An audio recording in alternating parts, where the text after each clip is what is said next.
বহু ঘাত প্রতিঘাত কুৎসা অপপ্রচারকে উপেক্ষা করেও বাংলার চিকিৎসক সমাজের বৃহত্তম অংশ ইন্ডিয়ান মেডিকেল অ্যাসোসিয়েশনের বঙ্গীয় রাজ্য শাখার নির্বাচনে আবার আমাদেরকে বিপুল ভোটে জয়ী করে প্রমাণ করেছেন যে তারা আমাদের পাশে আছেন। আমরা তাদেরকে কৃতজ্ঞতা জানাই এবং আমাদের প্রথম পদক্ষেপ আগামী 23শে ডিসেম্বর বেলা 2টোর সময় অভয়া কেসে 90 দিনেও চার্জশিট দিতে না পারার সার্বিক ব্যর্থতার কারণে সিবিআই দপ্তরে অভিযান ইন্ডিয়ান মেডিকেল অ্যাসোসিয়েশন বঙ্গীয় রাজ্য শাখা আয়োজন করছে। আমরা দেখেছি যে কলকাতা পুলিশ মাত্র 2 দিনে যেটা করতে পেরেছিল তার থেকে এক চুল এগোতে পারেনি 90 দিনে।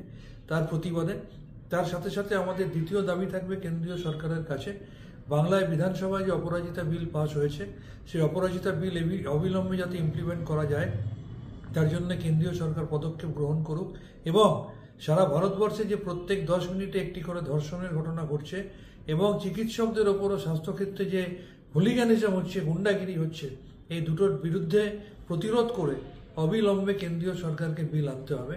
তার দাবিতে আমাদের কেন্দ্রীয় সরকারের কাছে আমাদের সোচ্চার আওয়াজ থাকবে।